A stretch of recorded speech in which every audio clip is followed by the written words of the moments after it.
I don't like talking about this, but here it goes. I worked at a small town theater. It was one of those old places with chipped posters and a lobby that smelled like popcorn and lemon cleaner. I was a stagehand, moving lights and boxes. I said yes because the pay was good and the boss was easy. There was a weekend show, a local touring act, not famous, and the place was full. The performer was quiet, always in black. He did a monologue act, and people liked him.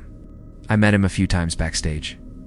He nodded, smiled once, walked slow like he was counting steps. That night, I remember small stuff. The curtains smelled like dust and old candy. Dressing rooms were narrow and hot. A radio played low in the corner, and I thought I should have taken the trash out before leaving home. The floorboards creaked when someone walked fast. Rita, the house manager, kept checking the time. Before the act, he was near his mirror, moving his hands like rehearsing. He asked for water. I got it. He drank slow. He joked with the lighting guy, and his laugh was small. He didn't seem nervous. He seemed tired. The show went on. I was at stage left, watching cues. When he bowed, the crowd clapped. He walked off, and then he wasn't in the wings. We all laughed at first. He liked tricks. But Rita ran back, face pale, asking where he was. We searched. Dressing rooms, green room, under the stage, roof access, the alley everywhere. The stage door to the street was locked from outside. Nobody saw him leave. His jacket hung on the peg. His wallet sat on the table. His phone was on the dressing room screen, dark. People whispered. Some said he used a trapdoor.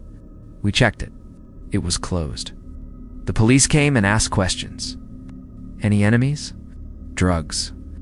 I told them about the radio and the creaky floor and the water glass. They wrote it down. Witnesses said different things. Crew members swore they saw him through a side door. A woman in the audience said she saw him carrying a paper bag into the back. The coat check guy said he saw a figure by the curtains. None matched. Clocks showed different times. Everyone had their own memory. I kept thinking of tiny stuff. His jacket smelled faint, like gasoline and soap. The radio changed stations near the end, static for a beat, then clear. I thought, weird, and did not say anything because who talks about that during a show? Days passed. Flyers went up. The news did a short piece. People made theories. My aunt called with things from Facebook. I tried not to read the comments, but I did, at night. I replayed his last bow until I could see it in pieces, and wondered if I missed a cue. Months later, the theater still had his jacket on the peg. Rita couldn't throw it out. Sometimes I touched it passing by and felt the worn shoulder, like someone had just left and would return. It made me feel wrong.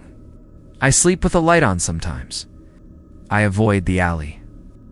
I still hear a radio click stations when a car passes, and I turn my head, thinking it might lead me back to him. Shows went on, posters changed, but no one found him.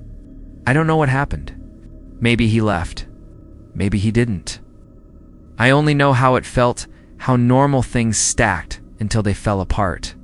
There are small, useless things I can't stop thinking about, like how he set his shoes by the mirror, one foot slightly forward, or how he wiped his glasses with his shirt before putting them on. I found a folded paper under a chair and threw it away. Marco, the lighting guy, told me he heard footsteps above the booth after the show, heavy like boots on old plywood. He said it sounded like someone walking, ... I dream the theater empty sometimes.